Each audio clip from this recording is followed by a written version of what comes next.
There's a continuity that took place among U.S. presidents of reshaping the Middle East with American power. Iraq, Afghanistan, Syria, Libya, etc. These people have murdered 100,000 people. They have gone in one country after the next. Why do you believe that they are negotiating with you in earnest when you can look at all of these other governments that have collapsed?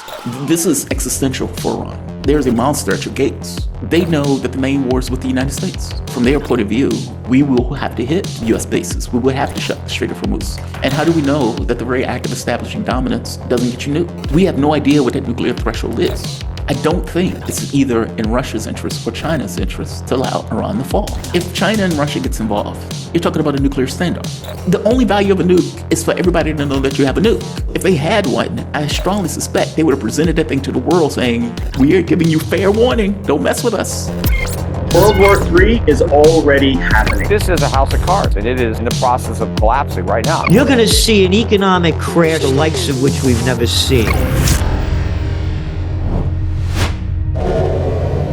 Hi folks, Canadian Prepper here, back again with Jamarl Thomas, who's a host of The Morning Show on YouTube, quickly becoming one of my favorite podcasts. You interview a wide plethora of guests, and you're doing it so prolifically.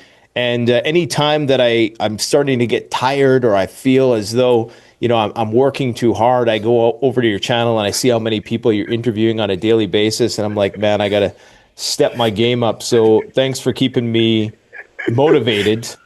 Now, Jamarl, these are very tumultuous times, so I got a couple windows open here just so we kind of know what's going on throughout the course of making this video, because anything can happen at this point in time. Yes. You, me, Berletic, Mark Sloboda, and maybe a handful of other people have all been saying that all of this negotiation talk is theater for the longest time. And today it seems that the theater is continuing, because I'm not sure if you heard, but there was a plane that or a couple planes that just left Iranian airspace to Muscat in Oman. And some people are presuming that this is, peace talks being continued. Your friend Garland Nixon introduced me to a concept called perfidy, and I wasn't familiar with the terminology perfidy. But it perfectly encapsulates the strategy that is currently being employed.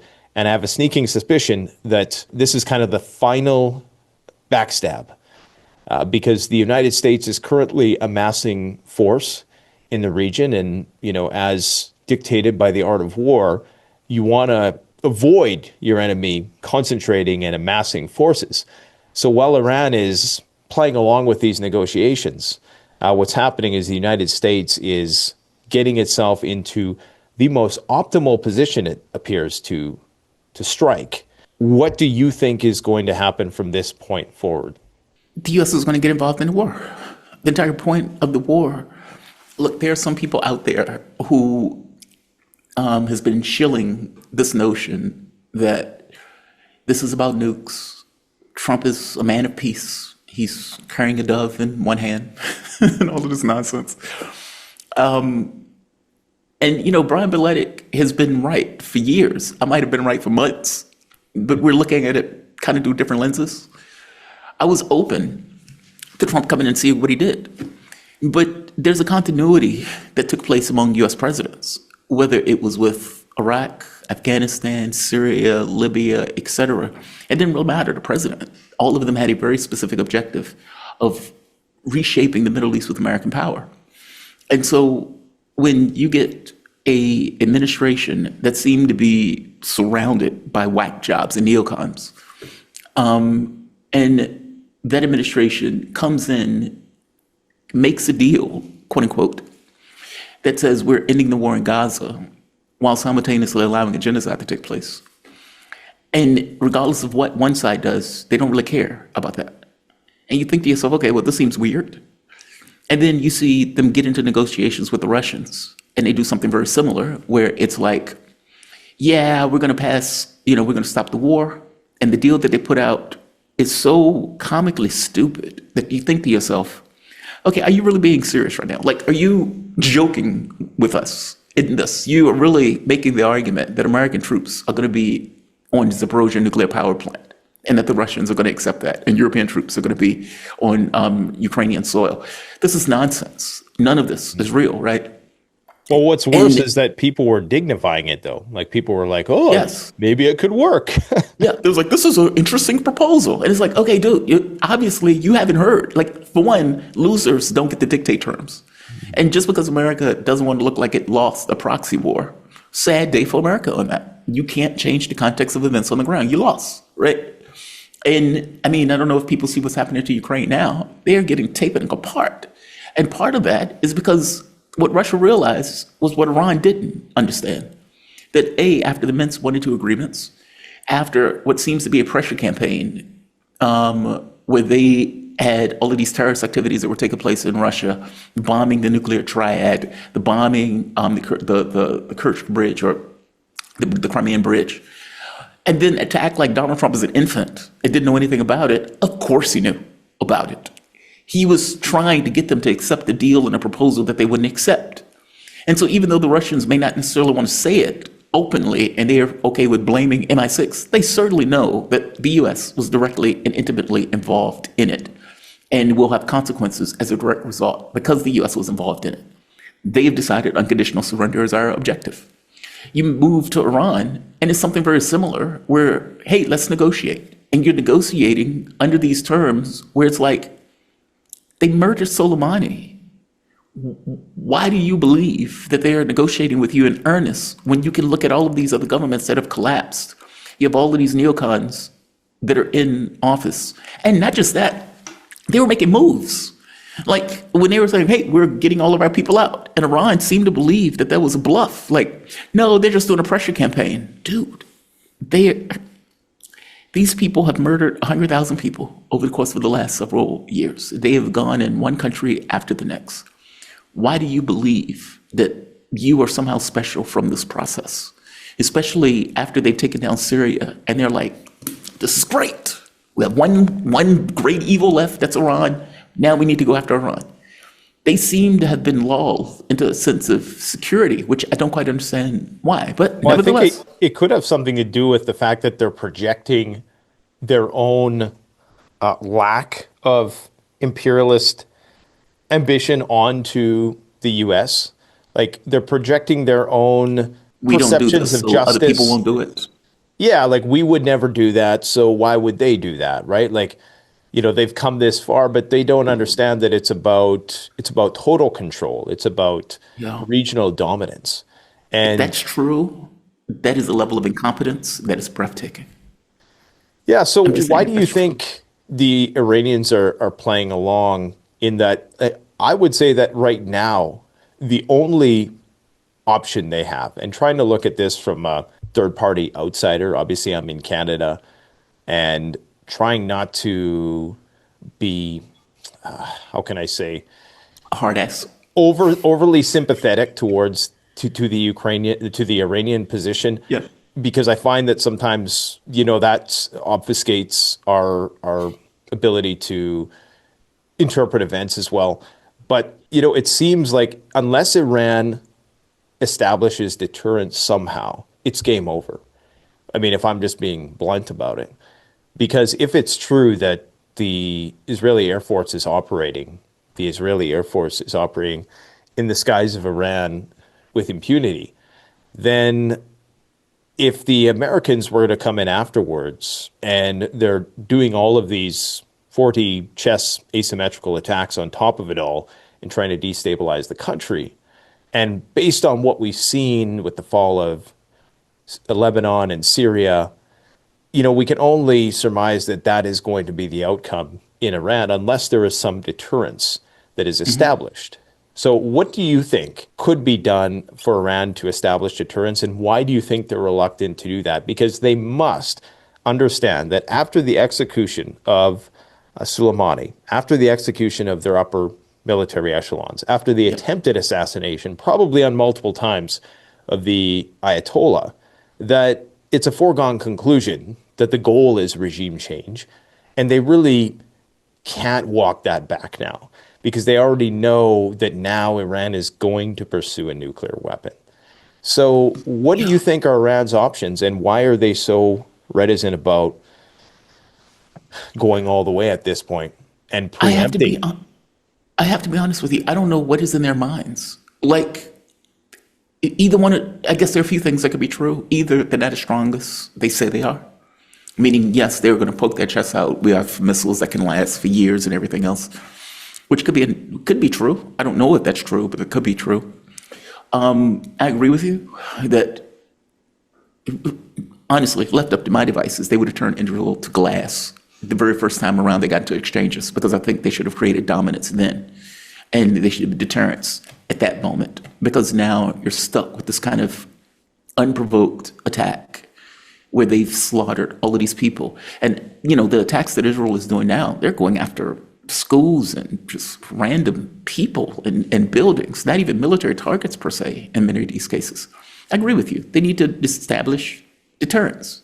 And part of established deterrence is turn the country into glass. It's a country of 8 million people. And, you have the ability to hit pretty much anywhere in Israel. The thing that could be the case is that they know that the main war is with the United States. Meaning it's very possible that from their point of view, we're saving our powder for the actual conflict. We believe that America is going to get into the war. Even if these negotiations are real, that's assuming they're real. I don't even know if it's true. I know people are saying it. I saw the reporting on social media, but I didn't get the chance to see Press TV or TASSM or some of their Iranian media. Yeah, actually, and I should just add that the Iranian foreign minister has said that these aren't real, or that they're not changing their position at all. So, I mean, for all we know, this plane to Muscat could be people evacuating or something. Yeah, so I don't know what it is, right? But let's assume for the moment that it is.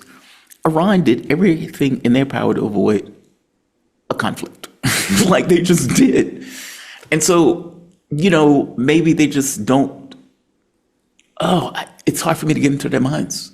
I'm an American, right? Like in my mind, the issue is deterrence. You need to show that because if you don't allow you need to show you're crazy in a way. Like you need on some level, because you don't want to be Syria, right? Like the last thing you want is to be treated like Lebanon or Syria. You want to be able to show that your attacks, you can't do this. You will be decimated if you do this. And so it's very possible that part of their thought is, we believe that ultimately, even if these negotiations are real, like they are going into it and they're having talks, that they're not going to go anywhere because we're not going to accept anything that we weren't willing to accept before, that America is going to engage into the war, which I think America is, and that ultimately the real war is not necessarily with Israel. The real war is going to be with the United States itself, which means we will have to hit U.S. bases. We will have to shut the Strait of Hormuz. We will hit Saudi Arabia, UAE, Qatar. Those governments can say whatever they want, these Johnny-come-latelys, while allowing Israel to use their airspace and all this other nonsense. They're fair game. And so it may very well be the case that in their minds, there's a minor war that we're fighting now. There's a larger war that we're fighting later. And we're going to go up an escalation ladder as opposed to immediately going to our best item. So we're going to use our old missiles that are 20, 30 years old. We're going to use, we're not going to use maybe all of our air defense because we don't want them to be able to identify where our air defense is. Meaning they may be looking at this in somewhat of a more structured way than we're looking at it, in the sense of turn that place to glass immediately. Right. Like, don't give them a second chance. If they hit your railways, hit their railways. If they hit your hospitals, hit their hospitals. Yes, I sound like a hard ass, but the reality of it is Israel has functioned with impunity for 2.5 years. And that impunity has given them, in their minds, a certain license, combined with a blank check from the United States, that they can do whatever they want. So sure, we can now hit Iran, despite the fact that, we don't entirely know what Iran has at their disposal. And then they find out, oh my God, they have a hell of a missile capability to decimate us in a way that we've never seen before. Now we're screaming for the U.S. to get involved in the larger war, which I strongly suspect was the entire point. I'm of two minds. I don't know if they were stupid enough to believe that they could beat a country of 80 million people, or if they just assumed that we will run out of missile capacity, we will lose this conflict if we have this war of attrition back and forth as we lob missiles back and forth, or airplanes, and the United States will get involved in order to protect its client regime. I don't know which one it is. I guess it doesn't really matter. But they boil down to the same thing, that Iran is effectively in a war with the West because Europe is just as complicit. It's their colony. They're not going to criticize their colony per se, not in real terms. And the same thing with the United States. This is their client. So for all these people acting like Israel's a rogue actor, shut up, you're wrong. They're not a rogue actor. The very air that Israel breathes comes out of, behind parts of U.S. president. They couldn't do anything without the U.S. allowing it, green lighting it. So I don't know I got to be honest, Iran has made some weird choices, and I don't know what is in their minds. For example, Alexander Dugin made this point that Iran was offered a security agreement very similar to the one that North Korea has with Russia, basically a kind of union with Belarus, North Korea, et cetera, where they would function on each other's behalf in regards to security partnership. Iran didn't want it.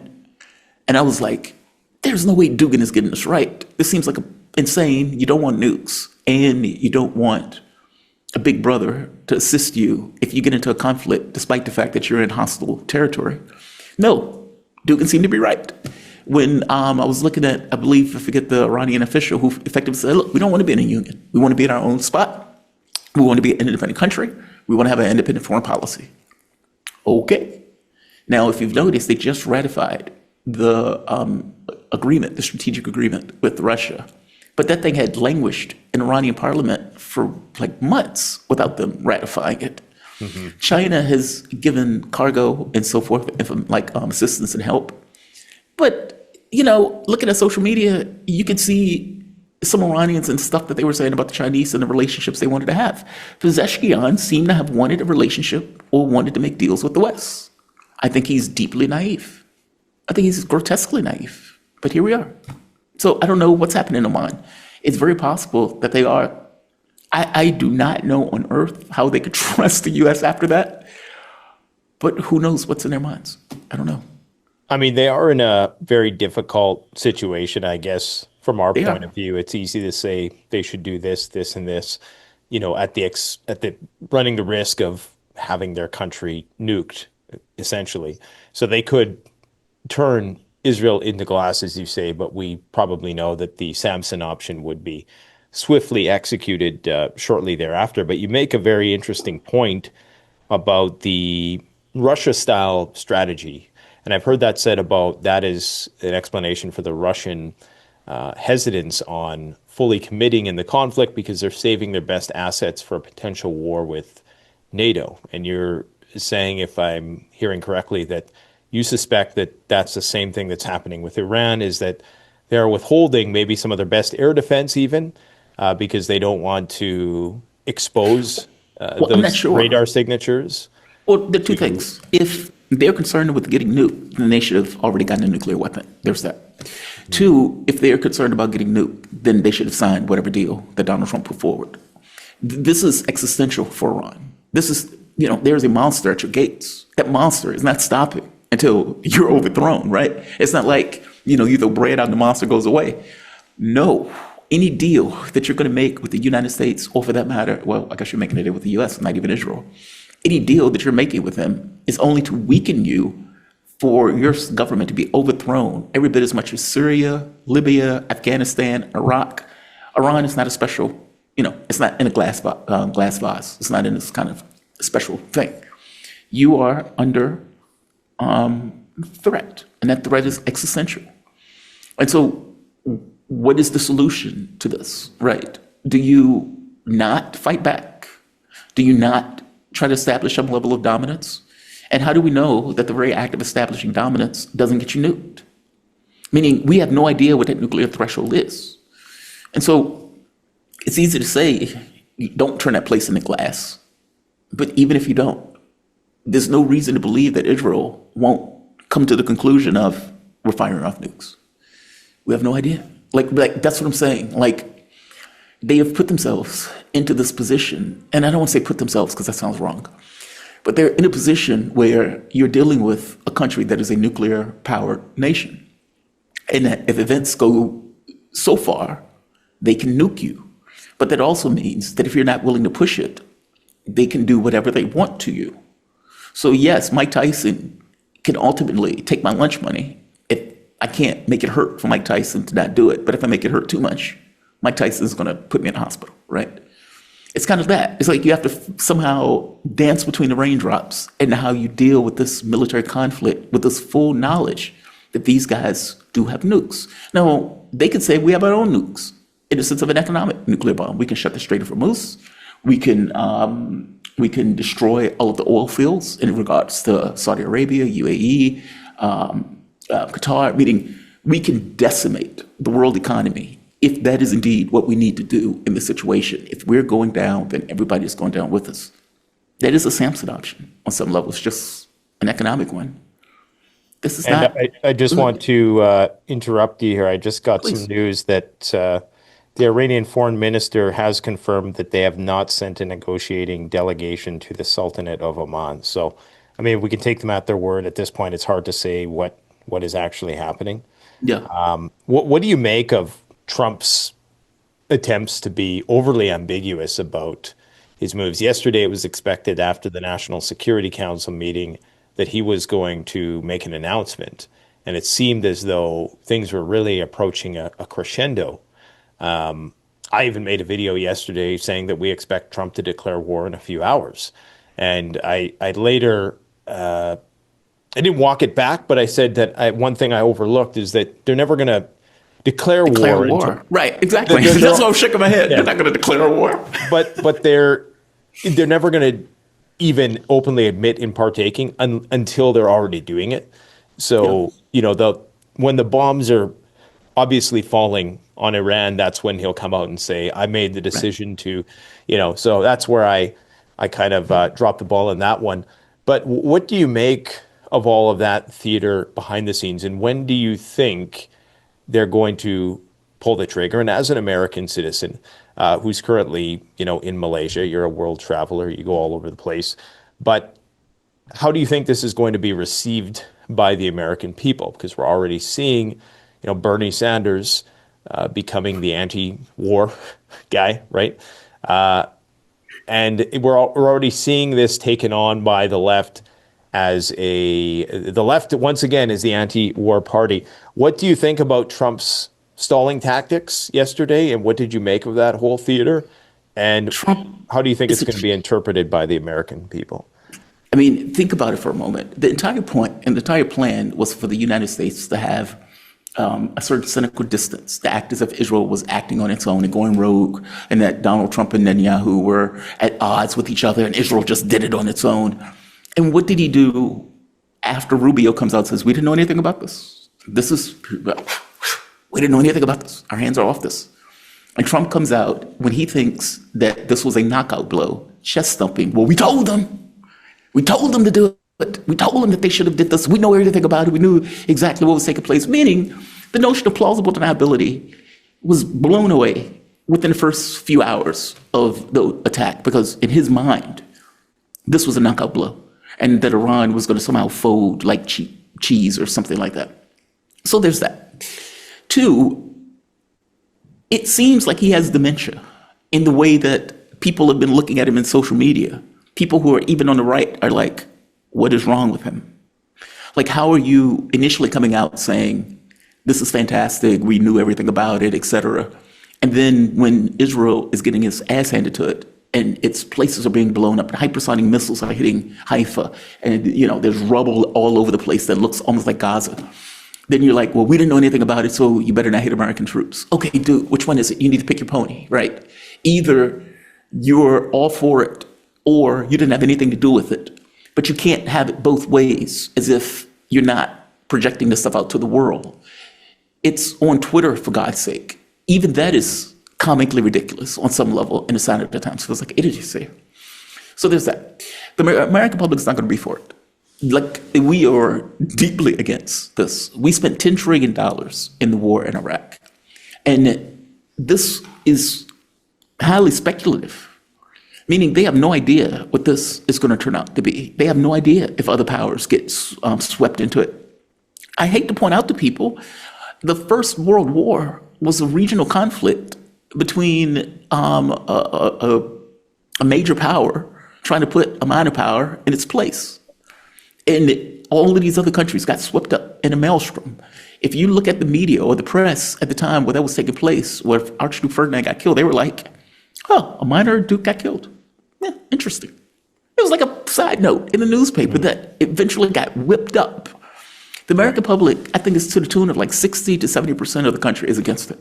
Just flat out, this is none of our business. Why are we doing this? What do we have to do with this? Even elements of MAGA have fractured, saying this is not what we voted for. This is not the peace president, as he was calling himself. I'm going to end wars, not make wars. Like, this is not something that is necessarily a thing. I don't even know if this is even something that is being pushed hard on the left.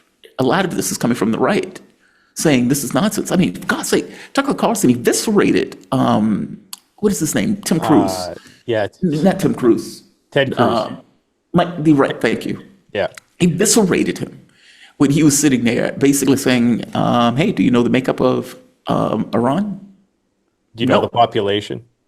Do you know the population? Yeah. Like, and he's asking them basically like, dude, you're trying to destroy a country of 80 million people, and you don't even know anything about the country.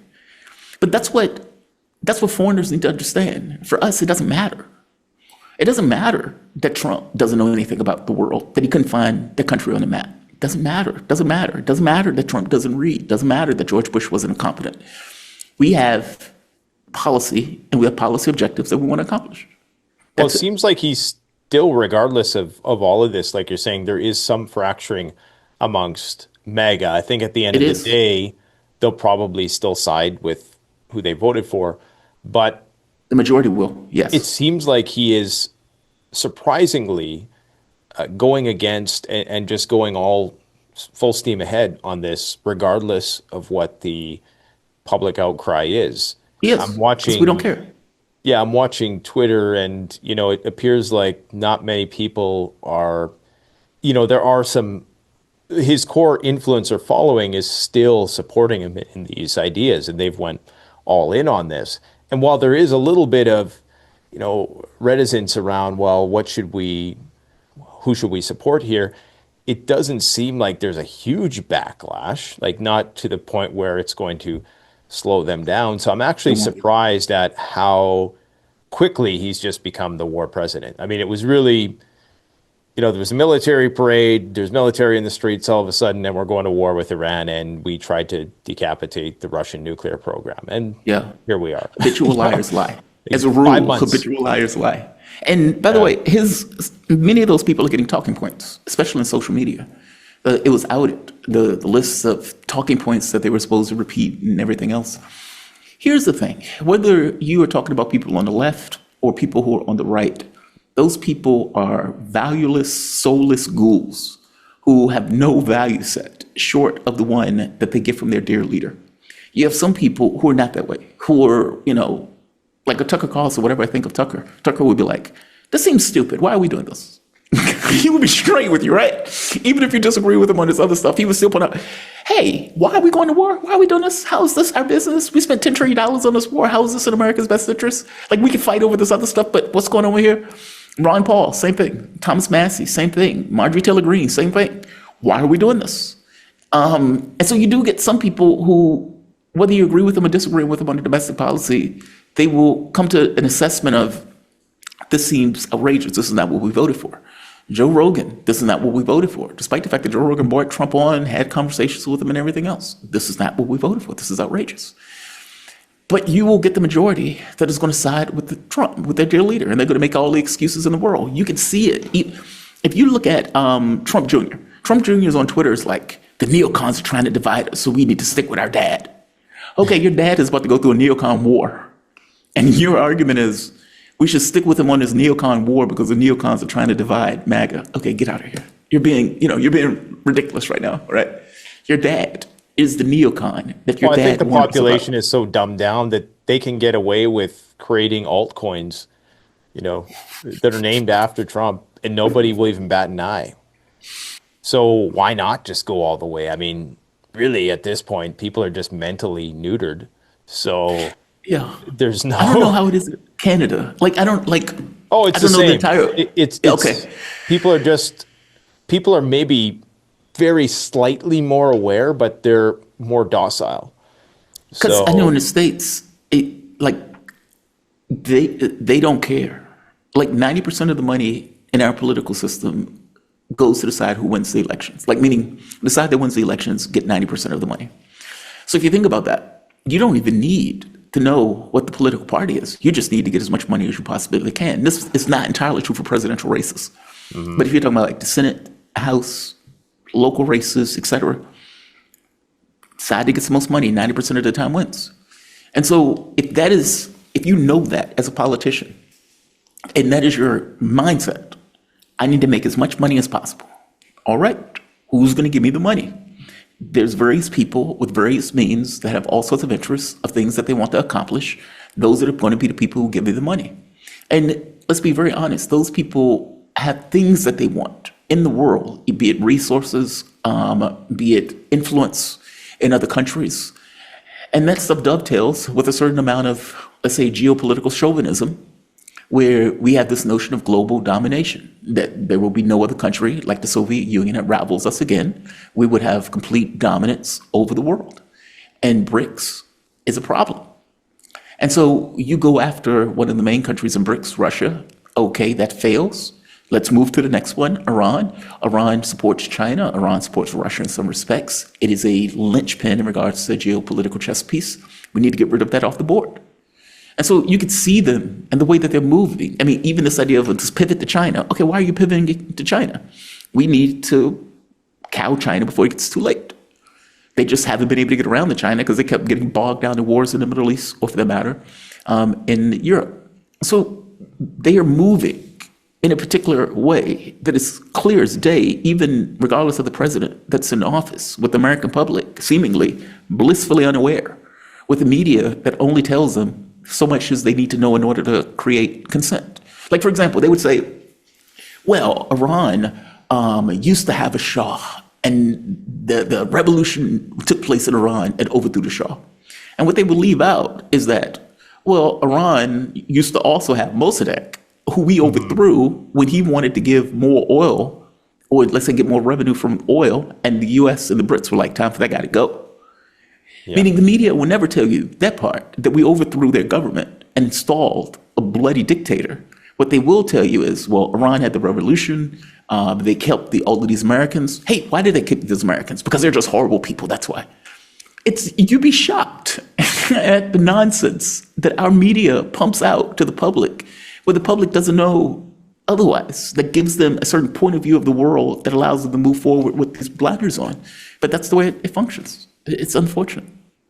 So what do you think, Jamarl, is going to happen after the United States enters this conflict? And I'm not sure what your military background is, but you've spoken to all kinds of military experts over the years. Like, is this going to be a quagmire? Are they going to do a nuclear test? Do you think they have nuclear weapons already and they're just withholding, saving that for the last minute? Do you think China and Russia are going to come in?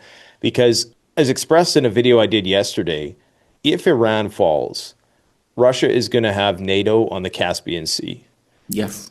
And their southern flank is going to be embroiled in turmoil. So they're going to have to do something. Like, they can't just let it collapse. Or maybe they can, and they're just going to batten down the hatches and ride it out. But, I mean, they turned tail and tucked tail and turned around in Syria. So maybe that's going to be the same situation in Iran. Which, of course, understandably, they're fighting all of NATO in Europe. Right? Yeah. So what do you think is, because you interview so many people, and I'm just interested in hearing, your prognosis of this situation. Oh, that's a tough one, man. I like my analysis stopped at the water's edge of they're clearly going to get attacked. Because it depends on who you talk to, right? Like, I would say this. The policy of appeasement hasn't worked. And I don't think appeasement works with sociopaths. I think sociopaths looks at your appeasement as weakness. And so, you look at the situation with Syria, where Iran just kind of waits and watches that frog boil. Syria goes down, and now the monster is like, okay, I'll move to the next next spot. And now I'm knocking on your door. And whereas if Syria was still intact, you'd have a situation where they wouldn't be able to refuel those planes before hitting Iran. Well, now they can hit Iran with impunity. So there's that. So if Russia and China take that lesson I don't think they want to get in immediately.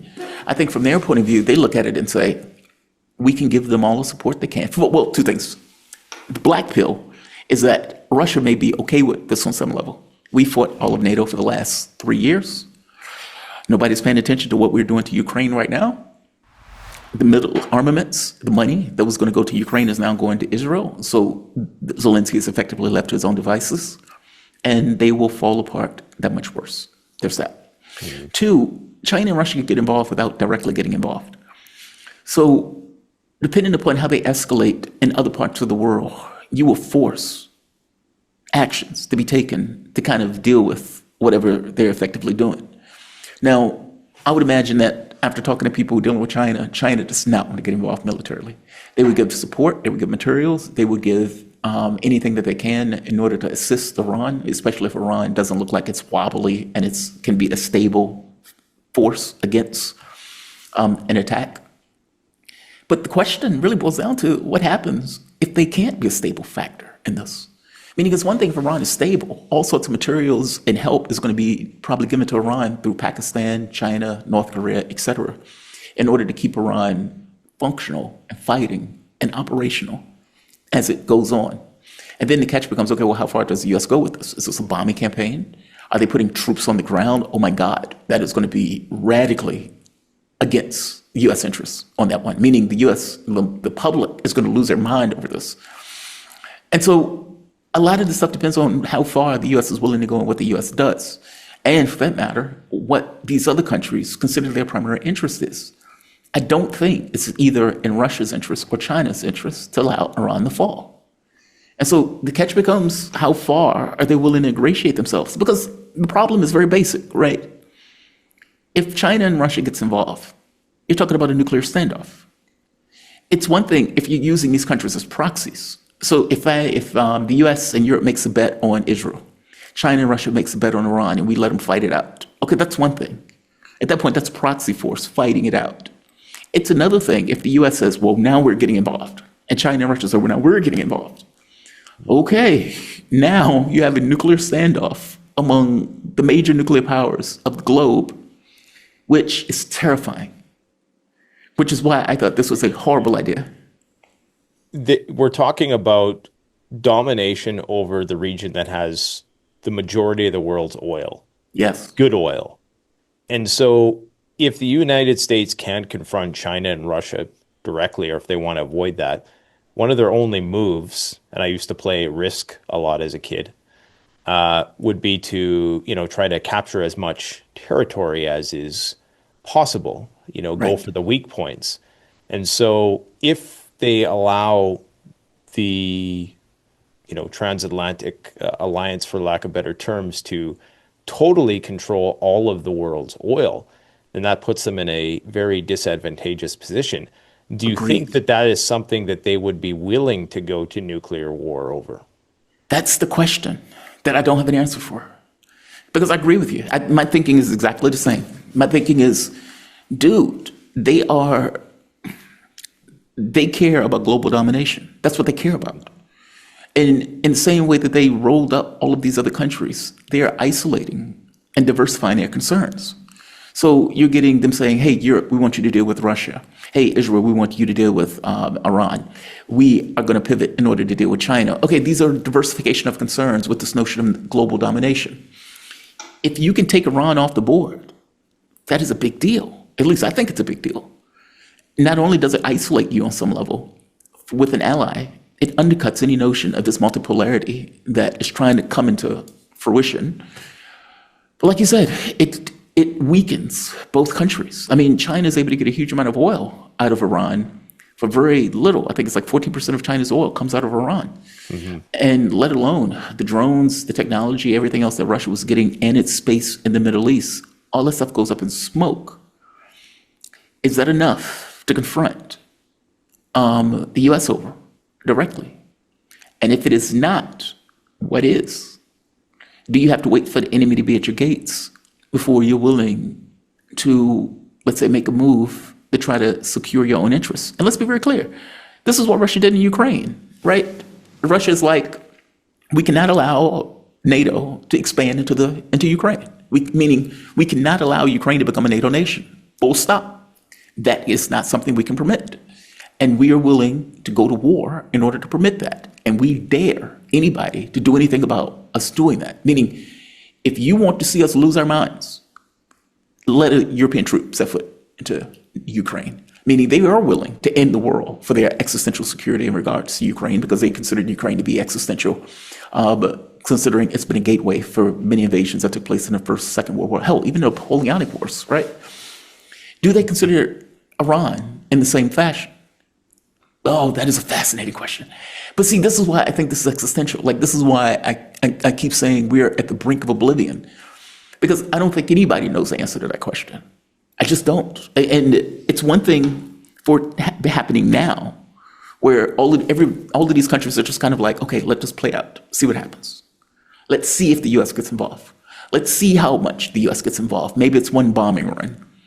Are they going to put in ground forces? Is Iran going to be able to withstand that? Are they going to collapse? Like, all of these are questions that I would imagine that if you're looking at this as China and Russia, you kind of want to see answered first before you throw your chips on the board. And so you're just kind of watching like, all right, we will give you all the material support that you need. Let's see what happens.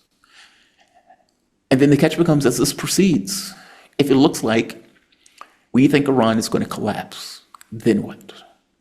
If you remember, that's what happened with Syria.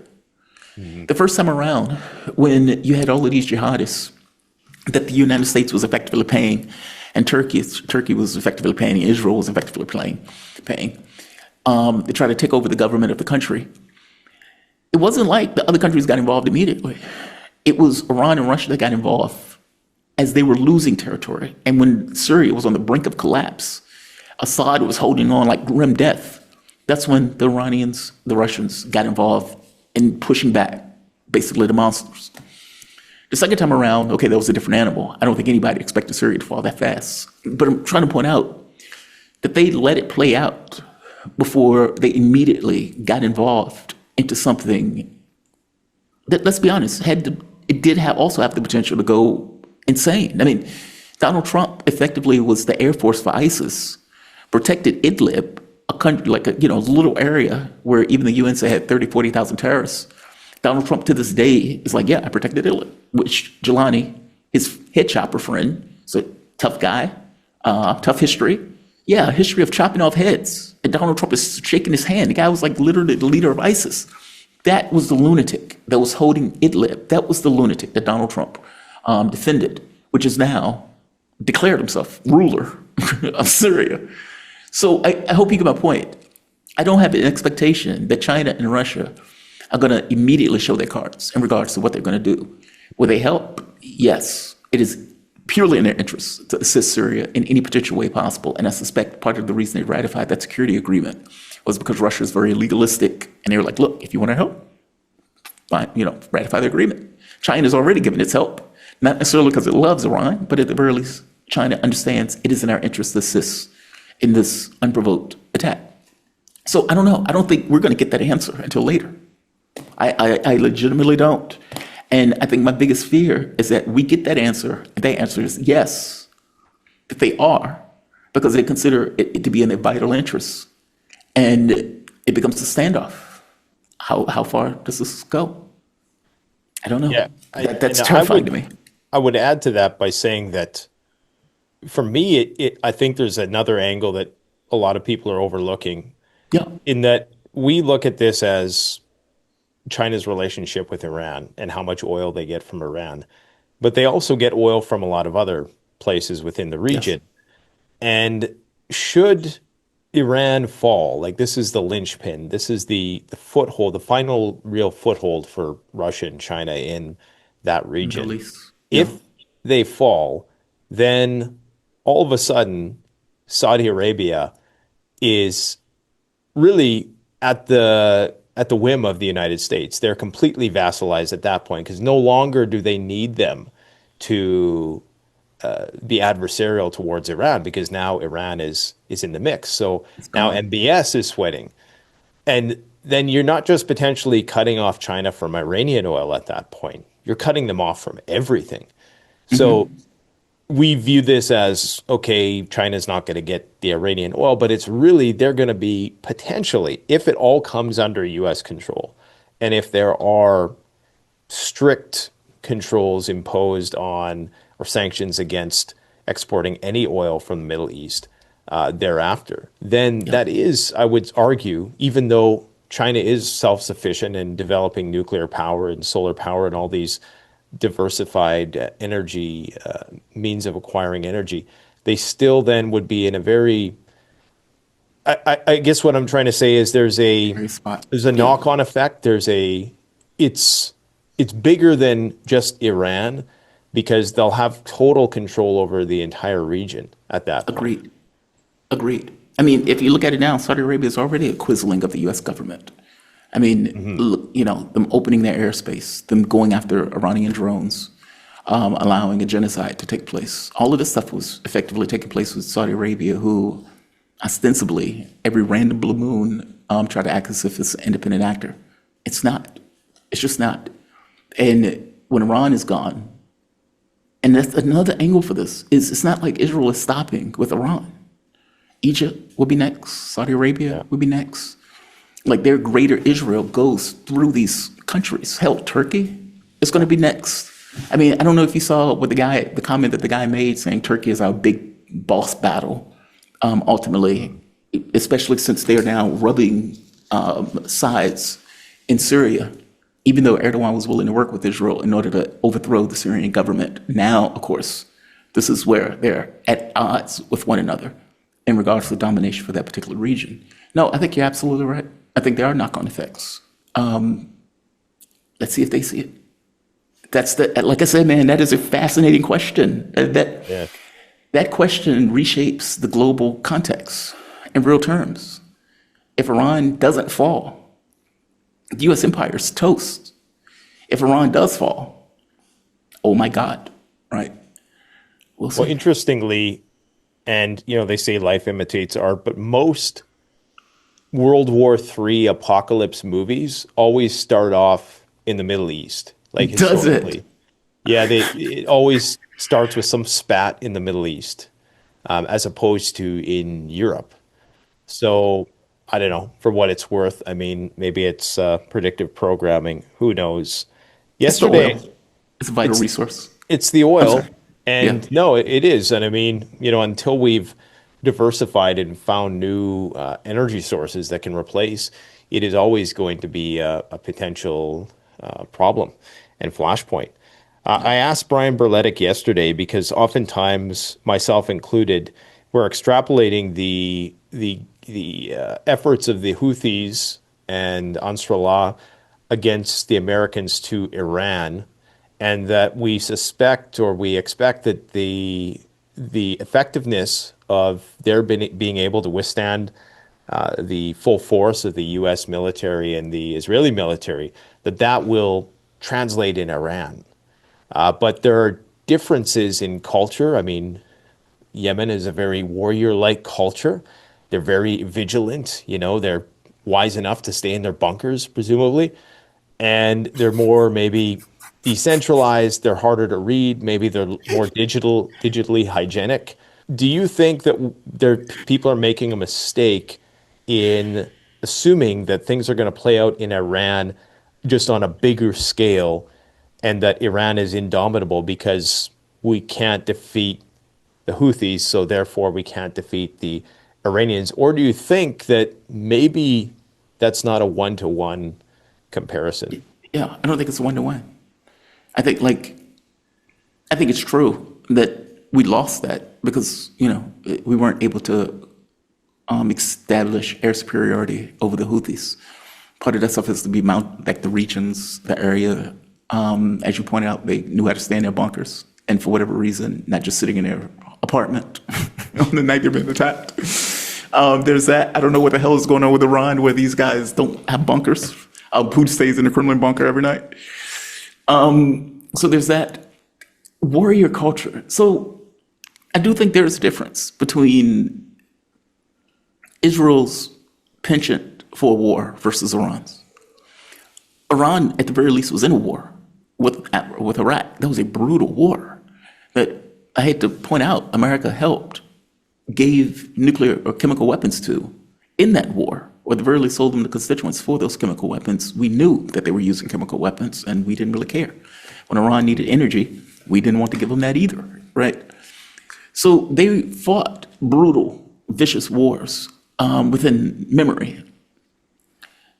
Having kids throw rocks at you is not really a war. It's just not. Taking down the Hezbollah, a militia, it's not a proper war. Going after Hamas, which is a ragtag resistance group, is not a proper war. I think they got an overinflated sense of self in that. And so Iran will be willing to take more punishment than Israel would, just because they are more accustomed to it, as opposed to the Israelis, who are probably shell-shocked, having to be in their bunkers for 24/7, not having fuel, not having energy, not having the basic necessity of life, having their homes blown up. That is not something that they're accustomed to in a way that I think the Iranians, who are probably very pissed off right now after years of sanctions, years of back and forth, this unexpressed rage finally being unleashed in a court. I do think there's a difference. I think the question gets to the heart of American bombing, though. Is bombing enough to change the context of the events on the ground?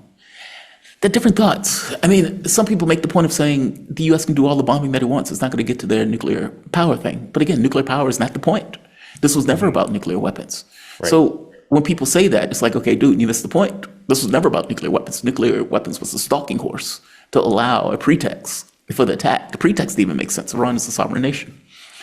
How much punishment would they be willing to take, and what is the sacrifice they're willing to make? Oh, those are questions that are hard, man. Like, one of my guests, Latham Aroof, he points out, he always says that October 7th will be looked at as the opening salvo to the end of this kind of global hegemony.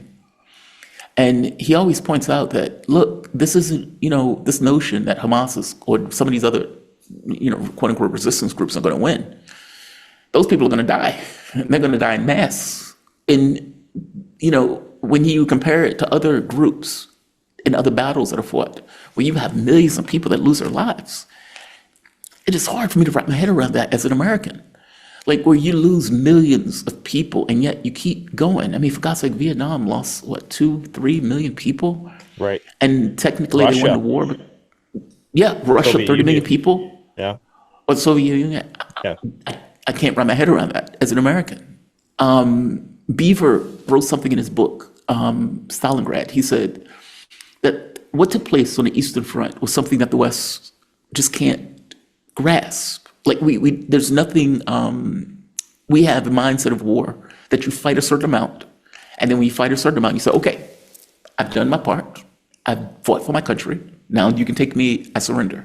And that on the Eastern Front, there was no that. It was you fight until you die, because they are going to kill you. And so you fight until you die. If it's negative 30 degrees outside and you're in your underwear, you fight until you die. The Nazis are going to treat you poorly, either way you look at it. How far does that go in Iran, especially in a bombing campaign? Does the U.S. put troops on the ground?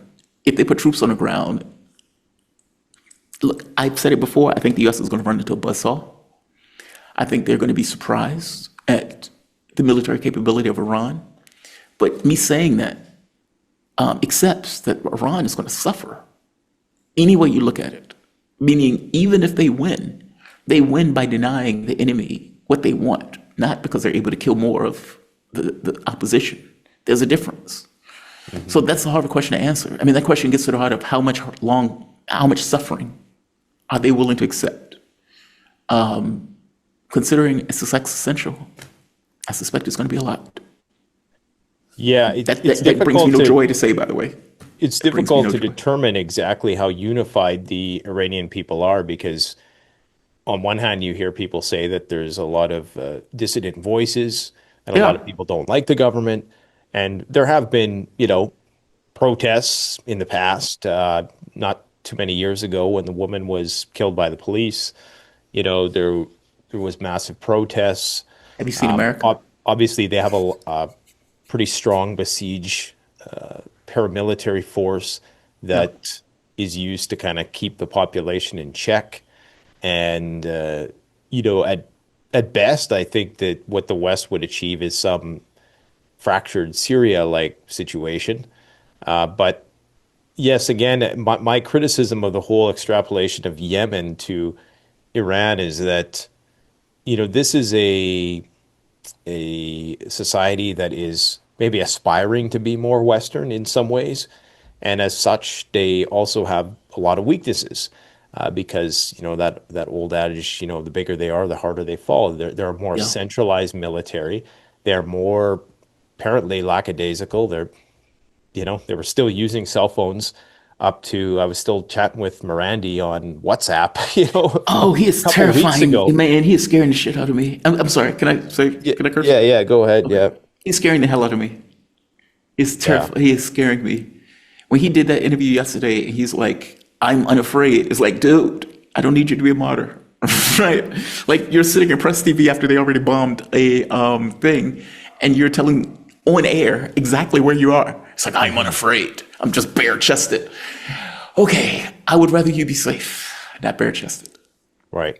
And I think this could be the downfall, right? Because there seems to be this lack of concern for death, if I'm being blunt about it, that, martyrdom is something to be aspired to and exonerating. But, if you have that mentality, then how are you ever going to, like you say, you're going to likely make a lot of sacrifice and maybe in the end you'll prevail.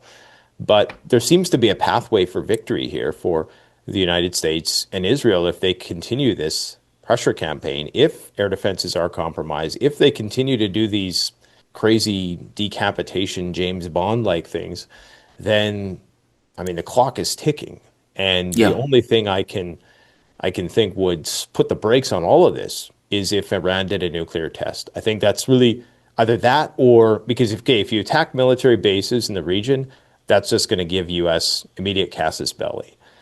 You can close the Straits of Hormuz. You can mine the waters.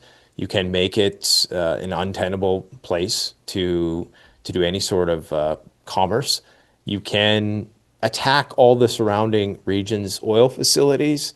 That would be casus belli too, probably for the United States. So the only thing you really can do at this point, if you have the capability, is to do the nuke test. And then maybe that causes them to put the brakes because they've already established, hey, we can beat your air defense. If we want to, we can strap a nuke to this thing and put it in the center of Tel Aviv, and there's not a damn thing you can do about it. Yeah. They've already showed that. And it appears as though their newer stuff is even more precise because they're launching less and less, and it's still making its way through. Or it's just that Tel Aviv is exhausting its defensive supplies. Yeah. But Well, they're too. Yeah. They're just that Iron Dome needs an Iron Dome, right? yeah. So I think they're it's a going through race to their the defensive- bomb at this point. If I'm being, I know I'm black pill on this, but I think unless they do that, it's probably game over. But it really depends because if that's the mentality that, well, I don't care if I die, then we know I it's don't think probably that's the going to happen mentality, because though. these people want to win. I always Just say be the clear, I West don't- plays to win. They do, and just be but sociopaths don't really see reality the way it is, if that makes sense. They see reality the way they want to, which is why they got their ass kicked in Ukraine, which is why they lost in the Yemen conflict, and which is why I suspect they're going to meet a resistance that they don't think they are here. I agree with you. Okay, there are two things. One, I don't think just because they've accepted martyrdom that they want to die. I don't buy that process. I think they've become so long-suffering that they've reshaped death in their mind as almost a religious experience, if that makes sense. Like if you got so familiar with losing and being marginalized and being occupied and being attacked with your inability to respond one-to-one, would you reframe a language in your mind of death as some kind of quote-unquote martyrdom? I can see it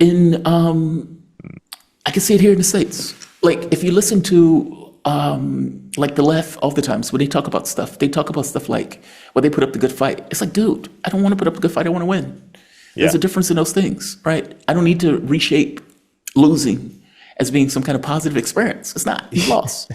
And so if that is your history, that you're been occupied, your people have been killed, your people have been maligned. I mean, look at Lebanon and Syria. Lebanon doesn't even have air defense. They have a military that can't even fire a shot in anger at people who are occupying the country. Okay, how do you view yourself under those terms, right?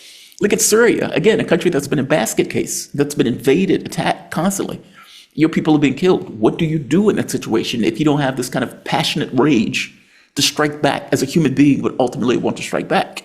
When you reframe death and losing into something that is noble, yeah, you might, just as a human thing. That doesn't mean they want to die. Like when their kids get killed, they wail every bit as much as somebody in the West would wail when their kids die or get killed. I can see it. I've watched the videos every day of people getting killed. So on that front, I think we may be misviewing that in regards to why they do that. I don't think it's because they love death. I think it's just they've gotten so accustomed to it, they've reshaped it. Two, they're already at war. like meaning the U.S. doesn't need a casus belli. We're already attacking them, unprovoked, just out the blue, right?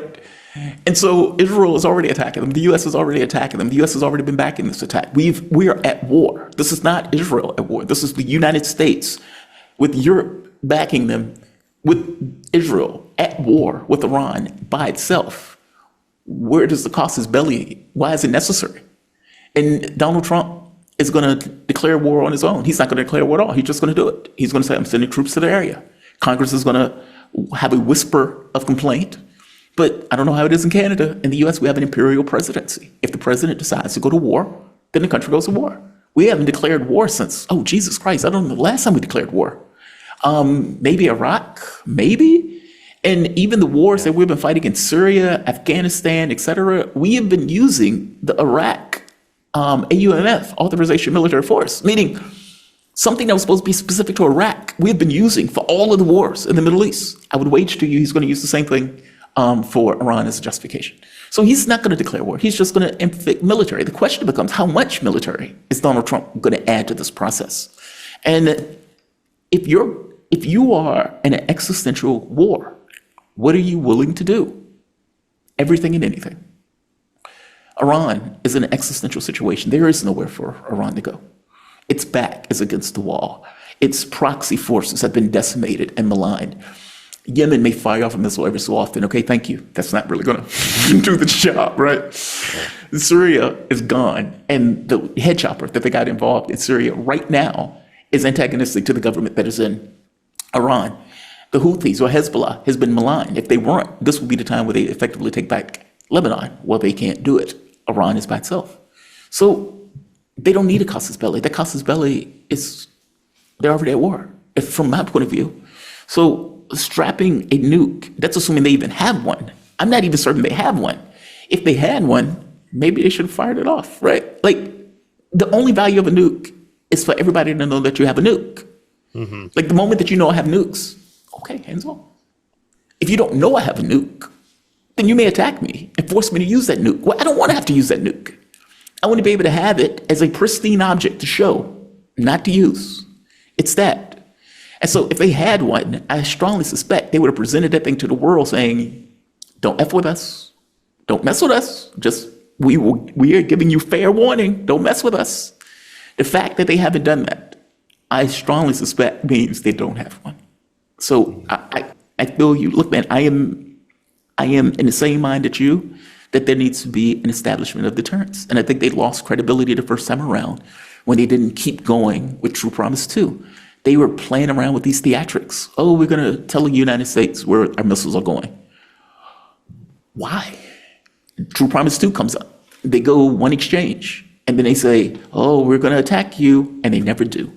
And I guarantee you that what Israel and the U.S. saw was they're weaker than we thought they were.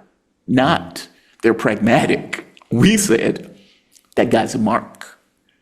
And so I don't know how you establish deterrence at this point, short of being far more aggressive and being able to keep your missile campaign up day after day after day after day with this kind of creeping push where Israel loses air defense and you continue to go.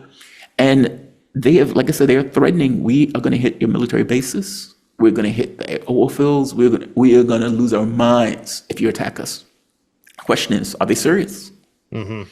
If the And U.S. they attacks, haven't really done much at this point. Like, we've seen how Nasrallah, he made all these threats about we have hundreds of thousands of missiles and we're going to unleash everything, and Damona's in the crosshairs, and none of that happened. Like, it was just a few little skirmishes on the border area, took out some radars and some camera systems on the border of Lebanon and Israel. But I agree with you. At this point, if we look at that, we should expect that maybe they will just allow this situation to incrementally develop in the U.S. and Israel's favor.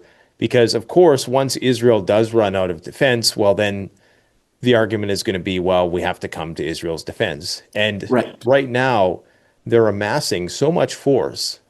Like, the amount of strato tankers. It was just reported that there's another aircraft carrier, the USS Ford aircraft carrier, is going to be departing to Europe next week, which will be, I presume, in the Mediterranean. Mm-hmm. So they'll be able to be within striking distance as well, or offer some sort of support. So we should be clear, those things can be sunk by hypersonic missiles. Those things are a 1980s weapon. That we're in 2025. I know the U.S. thinks it projects power, and maybe it does if the people aren't willing to throw a punch. Mm-hmm. But the power of those things is, look, if you go too far, we will, I suppose, decimate you, so will allow us to do our bombings. Okay, what if that's not the premise? Look, I agree with you. I guess what I'm saying, I agree with you. Iran should have went tit for tat. Oh, you hit our nuclear center, we're hitting yours. You hit our school, we're hitting yours. You hit our hospital, we're hitting yours. It's a 1-for-1, just a straight 1-for-1. You can't stop our missiles. We are taking down all of this nonsense. Meaning we are going to equal you if that's what we need to do. We don't care. We're crazy, just as crazy as you are. I don't know what's in their minds. Yeah. Maybe they clearly know there's a red line, and that were they to attack Dimona, they must know either in back channel communications that would beget a Samson option type response. I know, but the problem with that logic is that means that you should just give up now. Yeah.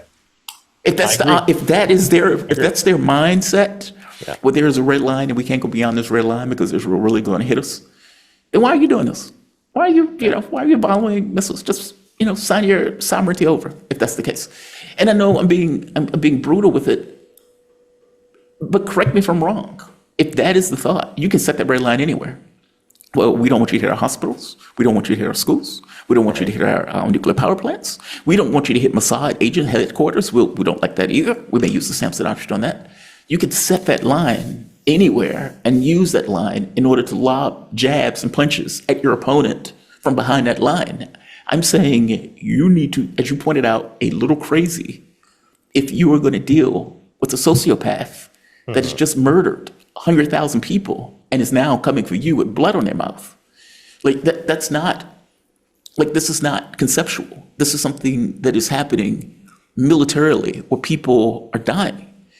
And, it's amazing to me. It's like Israel has just hit civilian facilities, just purely civilian facilities. And Iran is still going with this idea of, and no, I'm not saying they should hit civilian facilities, just be clear. But they seem to be going with this idea of we want to hit military targets. We want to maintain moral high ground, which is admirable, especially if you want to get the world support behind you. Fair enough. But that is not the playbook that your opponent is using. I don't know. You're the Ayatollah Khamenei, and you're on you're approaching the end of your term in this world. Yeah.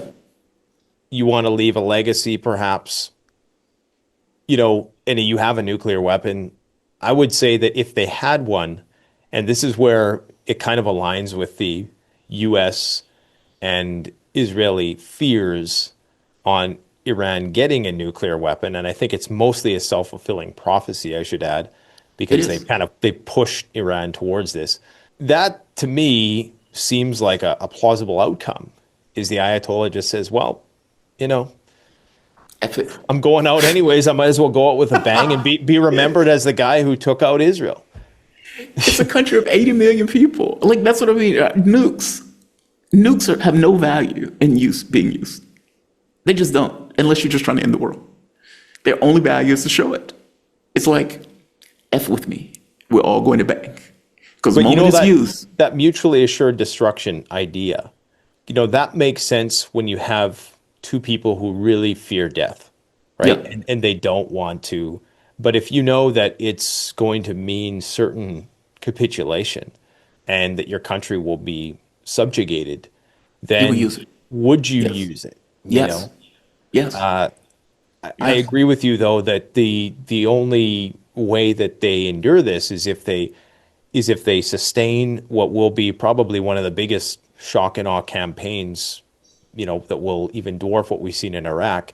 If they can sustain that and refrain from using nuclear weapons, sustain the millions of casualties that are likely to follow and the millions of refugees, and they can just hold out in the bunkers, Taliban style, then maybe this thing ends with Iran Taliban not style. being overrun by the West. That's really their only strategy at this point, aside a nuke. Like, I can't see how, if Israel is truly, if it's just Israel's handful of F-35s flying around Iran right now, bombing wherever they want, which I don't Israel necessarily loses agree with. under But that if model. that's the case, and if you have hundreds of U.S. warplanes in tow, the outcome is predetermined, I think. Oh, I don't think this. so. You don't think so? No, because I don't think Iran is by itself. Like, for example, what if China's like, no more rare earth minerals? Full stop. You can't replace your military losses in regards to vehicles or anything else. We're not allowing it. And then China turns around and says, by the way, we're down taking Taiwan. Just out the blue, we're taking Taiwan. What does the U.S. do? Is the U.S. going to diversify its resources to now also all of a sudden move to Taiwan in order to do something with Taiwan, while all of a sudden also dealing with Israel and also dealing with Ukraine? Meaning the Queen has too many responsibilities. The Queen is trying to do this thing in Europe with Ukraine while simultaneously do this thing in the Middle East, while simultaneously trying to do this thing with Asia. I don't know how far the U.S. is going to be able to get involved in a conflict like this. I mean, think of how long they're going to have to take for the military buildup. That is going to take a long time. I mean, it took months for the military buildup for Iraq. And you're talking about a country 3 times the size of Iraq. If it's just a bombing campaign, again, those carriers can be sunk. And if you are attacking a country with the total point of trying to regime change, then if I kill 100,000 of you, I'm doing God's work. You're attacking me. I didn't do anything to you. You're attacking me. So the casus belli doesn't exist in this case. This is an unprovoked, premeditated attack on a country that has not attacked the United States, is not a threat to the United States, and didn't even attack Israel, and was literally in negotiations. If Iran is pushed to the corner, I have no idea what they have in their arsenal. Yes, if the U.S. had to deal with $400 gas, that's going to hurt. How are they going to fill their tankers? How are they going to keep that up? If Iran takes down one carrier after the next, and you have 4,000 people in Davy Jones' locker per carrier, okay, that's going to be a problem. Is the American public going to be okay with losing thousands and thousands and thousands of Americans for a war that America was never even on board for? Like, there are political consequences to this. I accept that the U.S. are prolific killers. 1,000% yes. I accept that Israel are prolific killers. Oh, they can kill women and children like nobody's business. Agreed. That is not what win wars. If that was the case, we would have won in Vietnam. If that was the case, we'd still be in Afghanistan. If that was the case, meaning I accept that we have the ability to kill people. Killing people and accomplishing military objectives are two very different things. We can kill Yemenis all day. We did. Donald Trump has a Twitter video where he's chest thumping, murdering a bunch of people at a prayer celebration. We didn't win it. I hope you get my point. Like, there's a difference between murder versus accomplishing a military objective. You win a war based upon whether or not you can accomplish your military objectives. If you I cannot, get that. And yeah, to play the devil's advocate, which is what yeah, I'm trying to do here, because I'm trying to tease out what's going to happen. Again, I try to view these things objectively, like yourself. We know that they're good at that, and we know that shooting fish in a barrel, comes naturally to them. They love doing that, right? They love flexing that they can, have a little enclave fully surrounded with all of the most modern technology and, basically just terminate with indiscriminately. yeah, But they've also demonstrated that they do have tricks up their sleeve, and they have Machiavellian methods yes, that blindside their adversaries. agreed. The pager thing. I mean, whatever happened with the Iranian commanders, the amount of spies, these Mossad rings are being busted up in Iran as we speak. But Yeah, the tentacles probably run quite deep. So they have so many asymmetrical. They have the technology. They have AI. They have, and I think a lot of the mullahs, they're not really grasping the gravity of grasping that that. Yeah, technology, like that we're living in a different era. Maybe their military generals do. I don't even know how much the Ayatollah runs the show, to be honest. Like if he's yeah, really the guy calling the shots, yeah. like, do you think that he's the one who is at the end of I the don't know day anymore. saying yay or nay? Or is Yeah, there I don't know somebody else? anymore. I think we in the West we look at them as like a kingdom, like their dictatorship, and I'm beginning to realize it's more complicated than that. It's not. It's more complicated than that. Like I remember, like because I've asked that question too. I was like, what the hell is he doing? Like, why are there people in bunkers? Like, why are you negotiating with these people? Like, why is Possession leading policy? Ayatollah is supposed to be the guy in charge. And they would say, it's more complicated. It's more of a pull and pull. Like it's a push and pull. It's not like, it's not like go do this. Even though he has, maybe the last say he has a huge amount of influence, a different government would have taken different actions. That just seems to be true. Possession was the guy who wanted to have deals and make agreements, and he wanted to work with the West. And if you remember, when they kept saying, we're going to do True Promise immediately, and the U.S. contacted Iran and said, hey, if you don't do True Promise, we're going to make a deal in Gaza. Trust us. Yeah. And so you get like several months out, and he's like, the Americans lied to me. It's like, you stupid idiot. You stupid idiot. And now you end up in negotiations again. And he's like, oh my God, the Americans lied to me. What they don't seem to get is that you saying that you were lied to and losing a war, nobody cares about the fact you were lied to if you lost the war, right? Might make It's like, right. yeah, it's like, well, we maintained our moral high ground as we lost the war. Okay, nobody cares, man. You lost the war. And so it's like duplicity is kind of like part of the game or part of the struggle, part of the conflict. I don't know the mechanics of Iranian government to speak intelligently on this. Like this requires somebody else to kind of explain this in a more objective way. And to be honest, I don't really trust. I don't want to say this openly. I don't entirely trust Iranian sources to tell me that's not entirely true.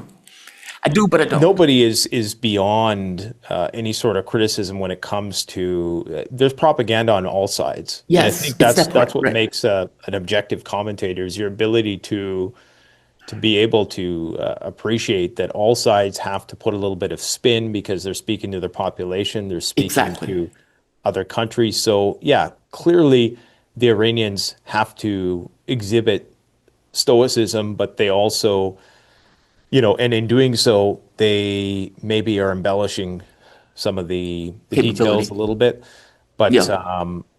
yeah, I'm with you on that, is that we don't really understand the inner workings of what's going on there. Yeah, I We don't get the know that there's a mechanics. lot of bright, really intelligent people who obviously understand this stuff, but there's probably a disconnect between the theocracy and the the political branch. It's almost like a kingdom, I suppose. Like in my mind, it's like a kingdom. Like you have a government that may deal with the day-to-day operations of things, even though you have this kind of overarching thing of a kingdom. But I don't know how those things interact with one another.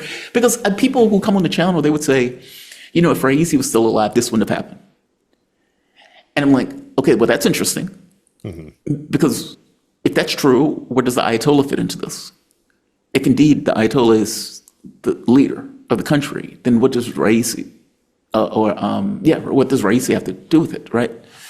I cannot speak intelligently about it.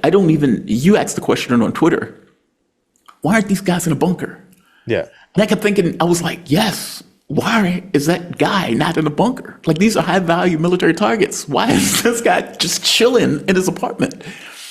And I don't understand. Again, I've said it before. I said it I'll end where I began. Iran has made some choices that I don't entirely understand. That is one of them. Trusting the U.S. is one of them. This inability, or let's say not wanting to be closer to the Russians, considering their own military capability and everything else, and at the very least having a nuclear shield over you for these kind of other adversaries. Not having your own nuke. I know they said fatwa, that's nice. A nuke would have kept you from out of this war, potentially. I don't understand all of their actions in regards to why they do stuff, but I'm an American. We have a way of going and looking at the world that I may not necessarily get just from different cultural contexts, you know? Yeah, well, Jamarl, I know you need to cut a lot of videos. I appreciate you coming on today. Who are you interviewing? I'm sure you got guests scheduled for tomorrow. Who can people expect to see on your channel? I have two. So I have Sarah Bill's DD Geopolitics. She is fantastic. She's very she good. She is awesome. I also have Dan Kovalik. Dan Kovalik wrote the book on Syria. The book on Syria. The Syria thing is fascinating too. Like, just the interplay between these governments. My producer at the radio station was Lebanese, Syrian. He had lineage in both. And when we would hit these topics, he would provide background context. And somewhere along the way, I was like, okay, I don't understand Muslim politics. I don't get it. like the stuff is complicated in the way that, like, for example, the way Al Jazeera would back Hamas, and then they would put a knife in Syria. And it's like, whoa, what the hell just happened? Like these both resistance groups? Not so much. They could be antagonistic to one another because they have their own politics. Like, it's very wild when you see the way that stuff interacts. And I remember he used to try to explain it to me.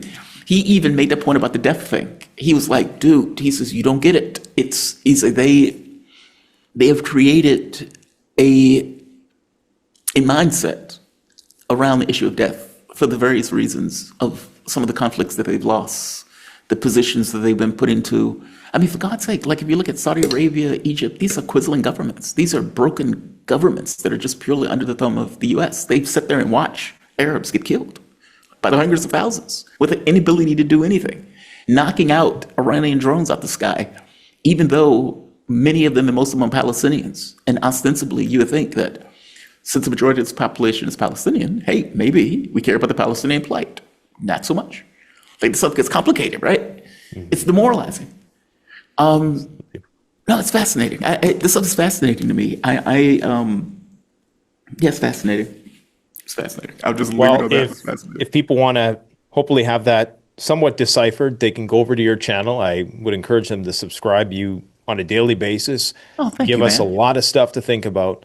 So we appreciate what you do. And I think I might come on your channel at some point and talk a little bit about You're more than welcome to. I am super curious about your take, especially considering we may be at the brink of the end of the world, right? Well, and I'm starting to wonder, is your strategy, and this will be the last thing I ask you, is your strategy to move around, to be a moving target? Is that what you're doing? Because every time I contact you, you're in a different part of the world.